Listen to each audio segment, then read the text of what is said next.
안녕하세요. 저는 딸아이를 혼자 키우고 있는 30대 중반의 남자입니다. 과거 암에 걸렸던 전 아내를 사별하고 나니 유치원에 들어가는 딸 아이를 아무래도 남자인 저 혼자 기르기가 벅찰 것 같았죠. 그래서 재혼을 하였는데 하필이면 허영심 많고 교활한 여자였답니다. 딸아이를 위해서 한 선택이 제 일생일 때 남을 상처가 될 줄은 정말이지 몰랐었죠. 잘못된 선택으로 인해서 스스로 제 인생을 꼬았던 일과 그것을 어느 정도 바로 돌려놓기까지의 사연에 대해 얘기를 해보려 해요. 영철 씨, 이제 그만 제 마음 받아주시지 그래요? 애 혼자 키우는 거 절대 쉽지 않은 일이잖아요. 저는 현모양처가 꿈이었고, 영철 씨랑 같이 살면 오랫동안 행복하게 잘 지낼 수 있을 것 같아요. 저 정말 어린애 돌보는 것도 좋아한다니까요. 아무리 그래도 애 때문에 결혼을 하는 건 아닌 것 같아서요. 저 이미 결혼 다녀오기도 했고, 요령도 없고 고지식한 사람이랑 같이 살면 별로 재미도 없을 겁니다. 영철 씨도 맞선 저랑 한 거부터 애프터 신청한 것까지 관심이 있어서 그런 거였잖아요. 딸 생각해서라도 엄마가 필요할 것 같은데요. 저 살림도 잘할 자신 있고 같이 살게 되면 정말로 영철 씨한테 더 마음에 드는 사람 될 수 있어요. 저 아무한테나 이런 이야기 안 해요. 대화도 잘 통하고 같이 있으면 웃을 일 많아서 그런 거예요. 솔직히 말씀드리자면 저번에 했던 얘기가 아직도 걸리네요. 술 마시고서 분위기 좋았다고 생각했었는데 혜연 씨가 저한테 전 남친 아직도 못 잊겠다고 하셨잖아요. 술에 취해서 한 얘기를 아직도 마음에 담아두고 계시는 거예요? 영철 씨 보기랑은 다르게 사람이 마음이 좁으시다. 저는 이미 다 잊었고 걔랑은 연락도 안 하고 지내요. 아님, 내가 나이가 많아서 걸리는 건가요? 고작해야 영철 씨보다 3살밖에 안 많은데 그 정도는 충분히 극복할 수 있잖아요. 나이가 걸리는 거면 솔직하게 그렇다고 말씀해 주세요. 혜연 씨는 저한테 과분한 사람이에요. 요령 부족하고 심심한 사람인 저라도 괜찮다면 같이 사는 것도 괜찮겠네요. 그게 프로포즈예요? 영철 씨 역시 재미있는 사람이라니까. 내가 앞으로 잘할게요. 맞선에서 만나서 저와 결혼까지 하게 된 새 아내는 기본적으로 아이도 좋아하고 살림도 열심히 하겠다고 하면서 저를 내조하려는 사람이었습니다. 다니던 회사에서는 일이 힘들다면서 바로 퇴사한 데다 경제적인 사정 역시도 그렇게 넉넉하지 않았지만 저는 만족할 수 있었답니다. 서로가 부족한 점을 채워나가면서 행복한 가정을 꾸려 나갈 수 있겠다는 확신 때문이었는데요. 그런데 아내는 신혼여행을 다녀오고서부터 저에게 점점 이상한 소리를 하기 시작했습니다. 여보, 내가 조심스럽게 얘기 꺼내고 싶은 게 있는데 이상하게 생각하지 말고 무조건 들어준다고 약속할 수 있겠어? 무슨 얘긴지도 모르고 내가 어떻게 들어주겠다고 약속을 하겠어? 뭔데 그래. 일단 얘기나 해봐. 아니, 이럴 때는 로맨틱하게 무조건 들어준다고 약속을 해야지. 당신 신혼여행 때부터 느꼈지만 참 요령 없는 사람이다. 내가 또 당신이 불가능한 거 시킬까 봐서 그래? 아파트 명의 신혼여행 다녀오고 나서 선물인 셈치고 당신 걸로 바꿔달라며. 무리한 요구도 아무렇지 않게 잘만 하더만. 엄마랑 아빠가 그렇게 말하더라. 원래 남편 기선제을 잘해야 된다고. 나도 당신이랑 싸우고 싶지도 않았고 돈 문제로 다투고 싶은 마음도 없어. 그냥 주변에서 시키는 대로 한 것뿐이라니까? 어쨌거나 얘기부터 해봐. 내가 무슨 얘기인지 드러나 보고 부탁 들어줄지 말지 생각해보게. 당신이랑 나랑 같이 부부 관계할 때 때리면서 욕 좀 해줄 수 있어? 나는 당신이 마초적인 모습을 보일 때 더 달아오르더라고. 그게 무슨 망측한 소리야? 못 들은 걸로 할게. 정말 이럴 거야? 내가 당신한테 뭐 무리한 부탁하는 거 아니잖아.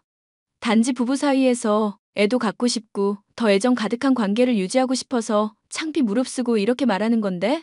내가 이렇게 노력하면 당신도 노력을 해줘야 될 거 아니야. 그 노력이라는 거를 왜 당신이 기준을 정해? 나는 회사 다니면서 당신이 쓰는 돈 벌어다 주고 있잖아. 나 혼자 일하면서 당신 원하는 것들 들어주고 필요하다 싶은 것들 다 사다 주고 있는데 내가 노력을 안 한다고? 그런 물질적인 것들 말고 우리 사이에서 기본적인 노력을 하라는 얘기잖아. 내가 다이어트를 하라고 해, 식단 조절을 하라고 해? 그냥 당신이 나한테 대하는 말이며 행동만 조금 바꿔달라는 것 뿐이잖아. 같이 잘 때만이라도 한정해서 말이야. 남편이면 그 정도는 해야 되는 거 아니야? 내가 당신 남편이기 이전에 나라 아빠이기도 해. 아무리 당신이 원한다고 해도 욕을 한다던가 때린다던가 하는 것들은 들어줄 수가 없어. 들어주고 싶은 마음도 없고 망측한 얘기도 정도껏 하라고. 나 사랑한다며? 사랑하면 내 부탁 정도는 들어줄 수 있는 거잖아. 애 정서에 안 좋을 것 같아서 그래. 나는 부끄럽지 않은 아빠가 되고 싶으니까 적당히 하자. 부부관계 거절하는 것도 이혼 사유인 건 알고 있어? 당신이 이러는 거 정말 심각한 문제라고. 내가 관계를 거절하는 게 아니라 당신이 이상한 요구를 하니까 그걸 거절하겠다는 거잖아. 그거 외에는 내가 어지간한 거는 들어주려고 노력할 테니까 편하게 말해봐. 됐어. 당신은 그냥 일이나 열심히 해. 돈이나 열심히 벌어오라고. 사실 결혼을 하기 전부터 아내는 그런 기색을 보였었지만 정말이지 흥청망청 돈을 쓰는 사람이었습니다. 하루 종일 SNS를 하면서 다른 사람들과 자신의 삶을 비교하는 것도 모자라서 비싼 화장품이며 명품이며 돈을 정말이지 물쓰듯 해냈죠. 그래도 아이의 엄마이고 또 제가 사랑하는 아내라고 생각하면서 참으려고 했습니다. 그런데 아내는 그런 저의 헌신에도 불구하고 저를 속이고 기만하는 듯한 행동을 보였습니다. 저는 그런 아내를 의심할 만한 정황들이 제법 생기게 되자 추궁을 시작했는데요. 당신 핸드폰 나한테 줘봐. 핸드폰을 달라니? 그게 갑자기 무슨 소리야? 내가 당신 밥 먹으면서도 누구랑 메신저로 대화 주고받는 거 다 보고 있었어. 누구랑 얘기하길래 그렇게 신나서 얼굴에 웃음꽃이 활짝이야. 나랑 얘기할 때는 매일 같이 죽상이던 사람이 말이야. 그냥 친구랑 얘기하니까 재밌어서 그런 거지. 내가 당신한테 이런 것까지 공개할 이유가 있을까? 당신은 남편으로서의 의무도 다하지 않는 사람인데 말이야. 내가 남편으로서 의무를 다하지 않았다는 게 무슨 말일까? 당신한테 내가 돈 벌어오라고 하기나 해? 아니면 집안일 똑바로 하라고 쪽이라도 해? 당신 하고 싶은 대로 살도록 열심히 일하고 있는 사람한테 남편으로서의 의무를 다하지 않았다고? 그래, 나한테는 한참 부족해. 심지어 설거지도 당신 손에 습진이 있다고 해서 내가 도맡아 하고 요리도 자신 없다고 해서 내가 다 거의 담당하고 있잖아. 당신이 하는 건 대체 뭔데? 내가 말하는 건 정신적인 차원의 의무고 노력이야. 당신은 나라는 사람을 정말로 사랑하기나 해? 내가 하는 거는 다 고깝게 듣고 안 좋게 보는 사람이잖아. 나는 그런 얘기로 당신이랑 다투고 싶지 않고 단지 당신이 나한테 뭔가 숨기는 것 같아서 핸드폰 요구하는 것뿐이야. 화제 전환하려고 말 돌리지 말고 나한테 핸드폰이나 가져와. 게다가 생각해보면 수상한 게 한둘이 아니야. 우리 집에서 이상한 신음소리 들린다고 민원 들어왔었던 적 있는데 그거 암만 생각해도 당신인 것 같거든?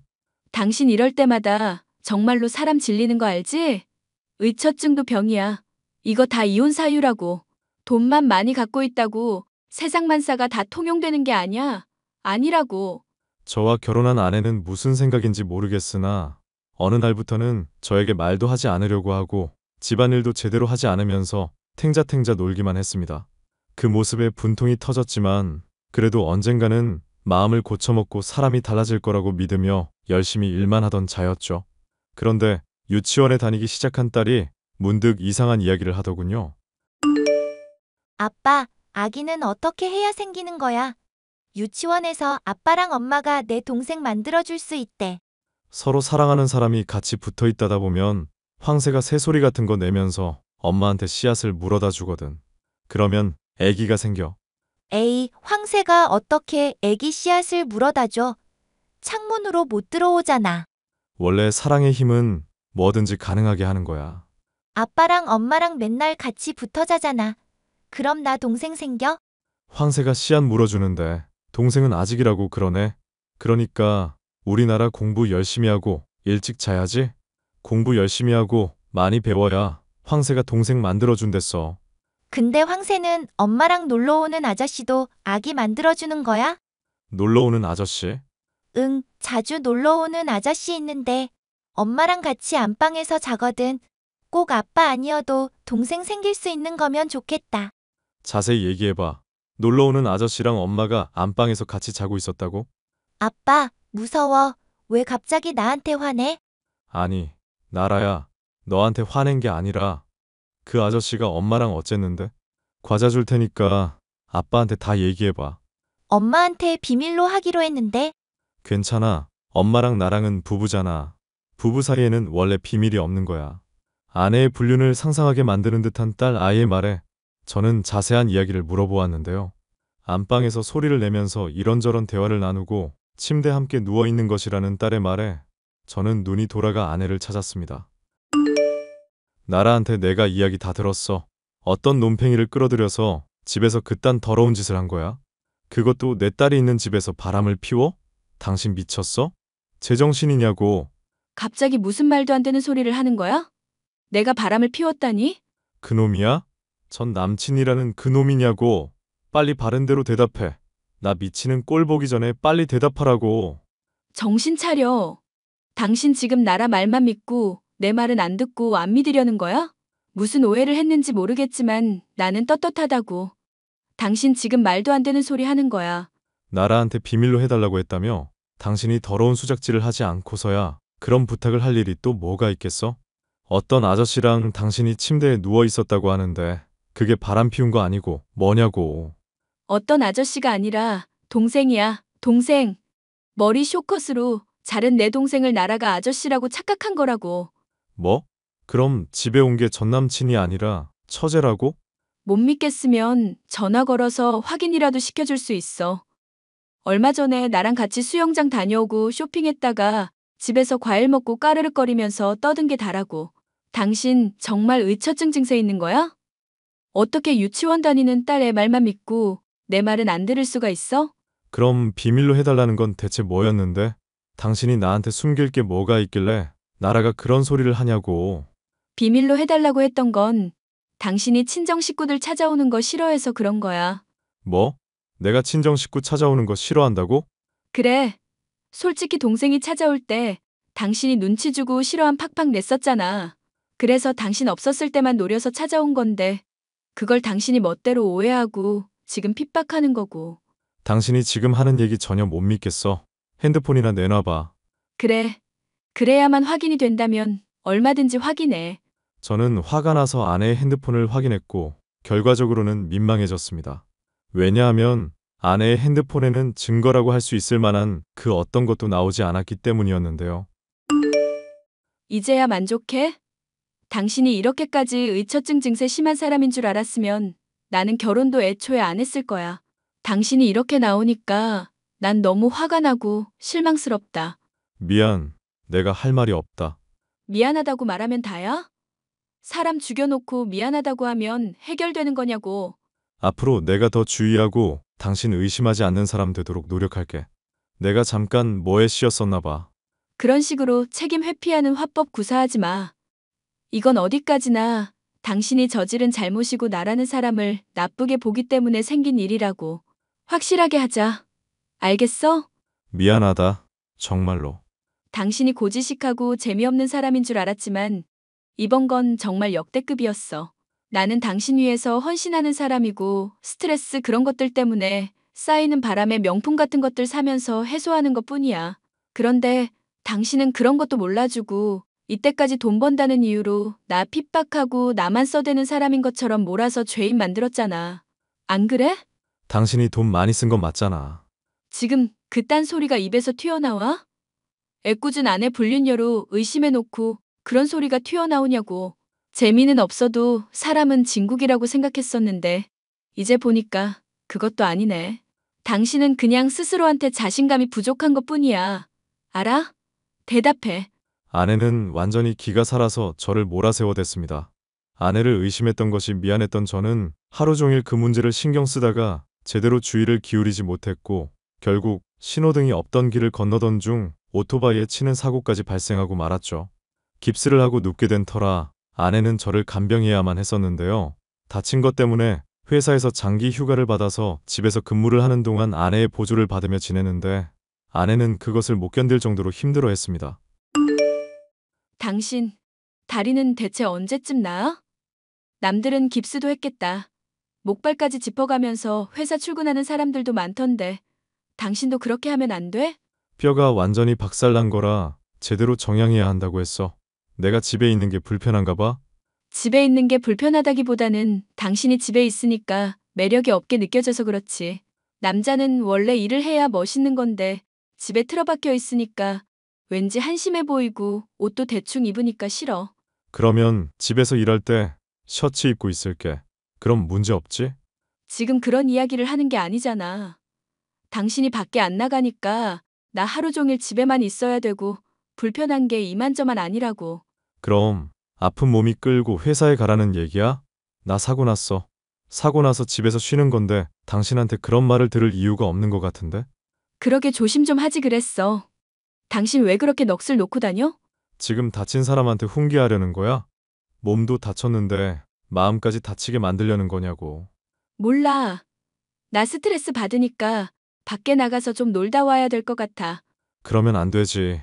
당신 말고 나 돌봐줄 사람도 없는데. 잠깐 나갔다 온다고, 잠깐. 사람 숨 막히게 정말 왜 이러는 거야? 아내는 저를 간병하면서 많이 스트레스를 받은 것인지 짜증이 나날이 늘어만 갔습니다. 저는 그런 아내의 모습에 묘한 통쾌함을 느낄 수밖에 없었는데요. 본인 말로는 제가 없을 때 집안 일과 관련해서 신경 쓸 게 한두 개가 아니라고 말했었지만 제가 지켜본 바로는 그렇게까지 노동 강도가 강하지도 않았어요. 제가 그런 점들을 지적하자 간병을 하느라 신경을 덜 쓰게 된 거라면서 둘러대는데 궁색한 변명이라는 것이 눈에 훤히 보였고 아내가 제 눈치를 보는 것이 즐겁기까지 했습니다. 결국 아내는 폭발하고야 말았죠. 야, 너 어떻게 된 애가 하루 종일 집에만 처박혀 있니? 너 때문에 내가 스트레스 받는다고. 제발 좀 집 밖으로 나가서 살아. 당신 술 마셨어? 어휴, 술 냄새. 그래, 딱 3병 마셨다. 친구랑 오랜만에 만나서 술 좀 마셨는데 그게 꼬아? 꼬면 이혼하시든가. 내가 스트레스 받아서 술 좀 마시겠다고 하는데 그게 그렇게까지 불편했어? 핸드폰으로 누구 전화 온다. 받아봐. 지금 핸드폰에 누구 전화 오고 자시고가 중요한 게 아니라고. 당신이 지금 하루 종일 집에 처박혀서 백수처럼 사니까 내가 미칠 지경이잖아. 제발 나가서 일 좀 해. 나 다쳐서 회사에 허가받고 재택으로 근무하는 거잖아. 그런 것도 이해 못 해줘? 그리고 다리를 다쳤는데 어떻게 이동을 하라는 거야? 나 괴롭히려고 일부러 다친 척하는 거 아니야? 당신 병원 진단서 다시 끊어와봐.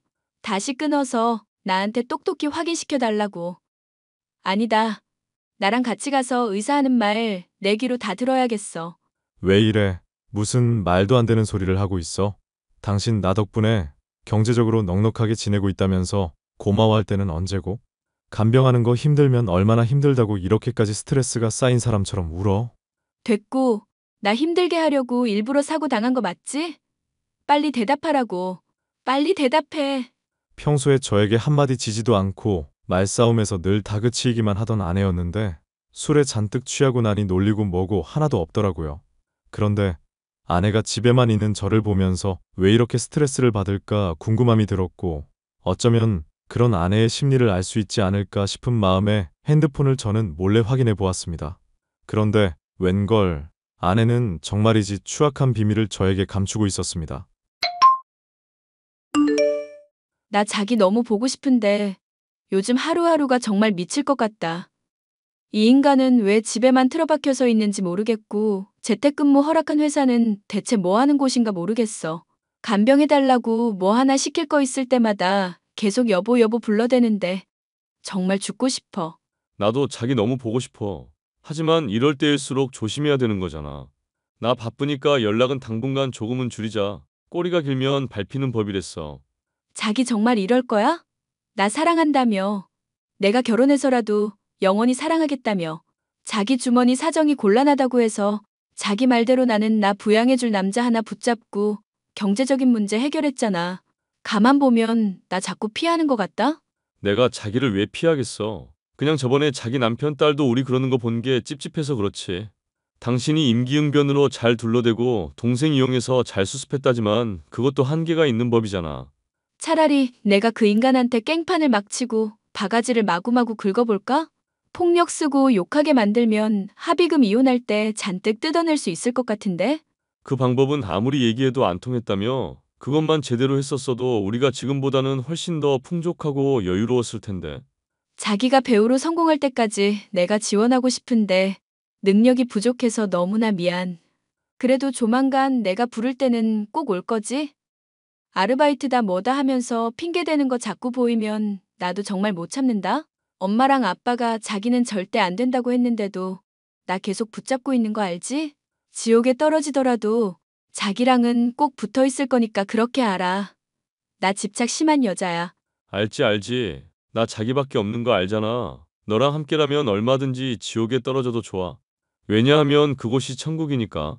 아내는 저를 역시나 돈줄로만 생각하고 있었던 사람이었습니다. 그리고 제가 다치는 바람에 집에만 하루 종일 있게 되자 상간남과의 미래를 가지지 못하게 되어 몸이 달아있는 상황이었죠. 딸이 있는 집에서 짐승만도 못한 짓거리를 저지른 이 연놈들을 절대로 가만히 두고 싶지 않았습니다. 저는 다리가 어느 정도 나아 혼자 거동이 가능해질 때가 되자 부모님을 뵈러 며칠 정도 간다고 아내에게 말을 해두었습니다. 제가 집을 비운다고 하면 100% 상간남을 부를 것이 확실하기 때문이었죠. 그때 아내가 어떤 표정을 짓고 어떤 대꾸를 할지부터 그걸 어떻게 박살내줄지 상상하는 것만으로도 그간 쌓인 스트레스가 해소되는 심정이었습니다. 재혼하고 단 하루도 제대로 행복했었던 적이 없었던 저였으니까요. 나 잠깐 부모님 좀 보고 올게.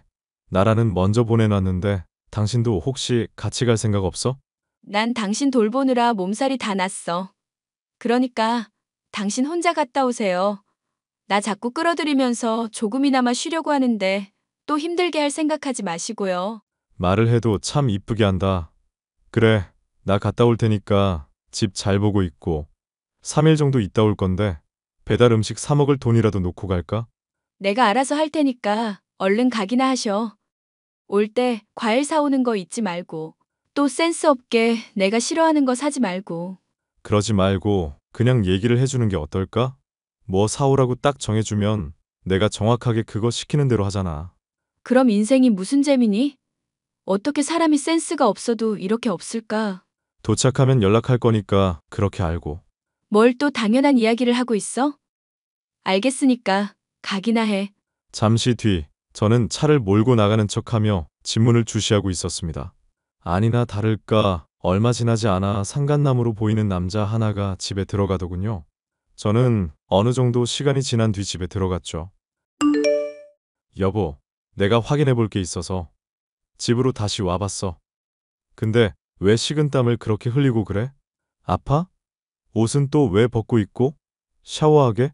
다 당신 오늘 시댁 간다며? 왜 왔어? 당신이 센스 없다고 한 말이 아직도 걸려서 내가 고지식하다고 하는데 나 가끔씩 이렇게 당신 뒤통수도 칠 줄 아는 사람이야. 시덥잖은 농담할 생각하지 말고 묻는 말에나 대답해. 당신 설마 나한테 거짓말한 거야? 시댁에서 쉬고 오겠다는 말 거짓말이었냐고. 그래, 알겠으니까 일단 방 좀 살펴볼게. 잠깐만. 왜 방을 갑자기 뒤지고 그래?